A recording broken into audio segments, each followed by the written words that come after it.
Cool. Hey Tom, thank you for coming in today to have a chat to us. Well, look, here at Silver Stripe, we have a diverse team of people, and one of the things that we always ask at interview is, what are your weaknesses? And the reason we do that is because we're really interested in being able to be our best selves, and I suppose it's a great way to be able to come into a part of a team, to be able to have that self-awareness and so on. So, how would you describe your weaknesses? Good question. When I first came into EDA, I always really felt like I was a good communicator. Was got on well with people, had good conversations. And then there's this amazing part of the course at EDA called Human Skills, where we put all of the technical stuff to one side and talk about all of those really cool things that people love in the tech industry around collaboration and teamwork and having difficult conversations. One of the classes was on real listening, like deep listening.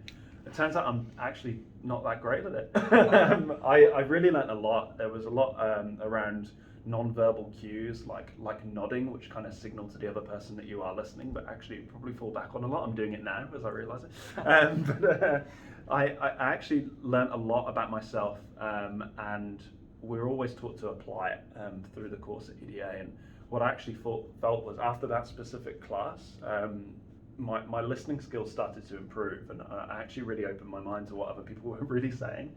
So in our group projects and when we were building things at the end of the week, I actually felt like my mind was more open to different ideas and different possibilities.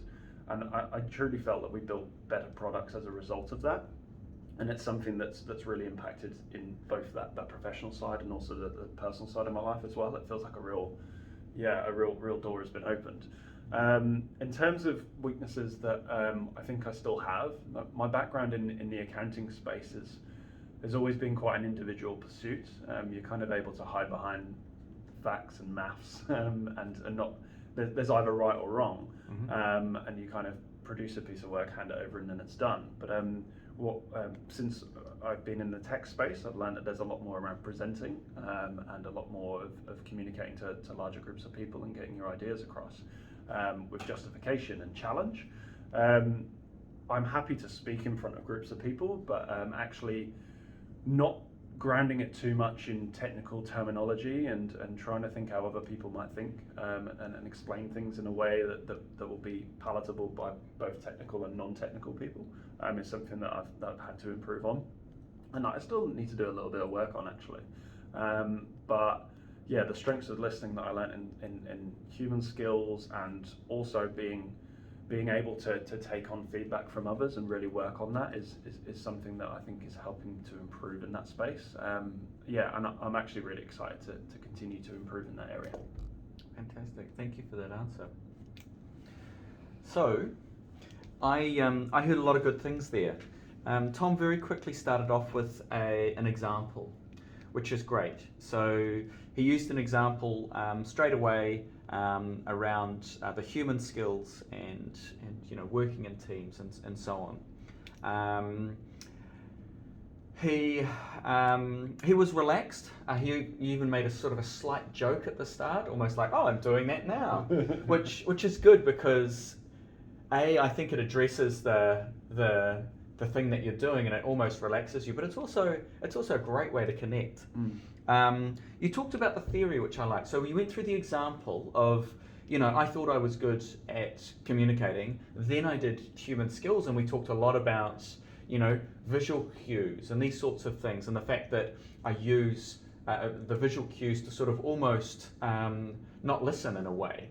But then you talked about that theory, and the reason we do this is. So you've understood this. So it's A example, B the theory of that example, and so on, and then how it plays out. So what you're doing about it. I thought that was fantastic. So showing that you have a weakness and that you've improved, and I think was amazing. You also brought in your commercial past, which I think is good too. I was relatively isolated. My work was not so much with other people. I was sort of handing it back to other people, these sorts of things. And then you brought in that public speaking has now become a challenge, and you've had to do this a fair amount, and you've still got a way to go, which is great. Still working on that, and so on. It makes it very real, and it makes it connect to me. It also speaks to me that you are in control of that learning, which I think is important there. And the absolute nugget at the end was that you're keen to take on feedback, which I thought was great. Now, one thing I could have looked for to really nail it home would have been, I realise that coming into a tech company, there's a lot to learn. I am to build rapport with a hiring manager, so that I can get constant feedback, and from the team so that I can grow, and that investment you make in me, you're able to see that. But that would have been a lot to ask for, and maybe you'll have a lot of time to be able to talk about that future state, and you'd already answered quite a lot on that question, so I thought it was a really good answer. Cool. Awesome. Yeah, cool. Are you going to hire me?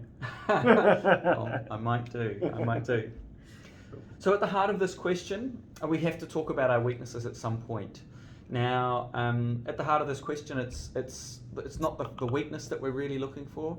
It's probably much more about learning. Are you self-aware to be able to talk about weakness? What weaknesses are you talking about? Are they real, and do they apply to tech? And what are you doing about it? Saying, oh, I'm a really bad public speaker, I just avoid it. That's not the right thing to do, right? Because we do have to speak to multiple audiences as a software developer. Yeah. We always do. Whether if you're doing service work and you're building bespoke software services, you have to talk to a client at some point. If you're building product, well, there's many non-technical people in a product environment as well. So you have to get good at that.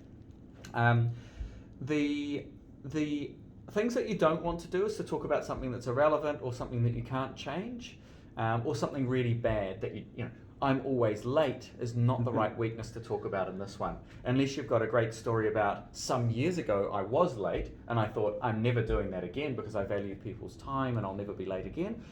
Maybe that would work, but I would probably end up choosing something else because it's a bit of a difficult one to recover from.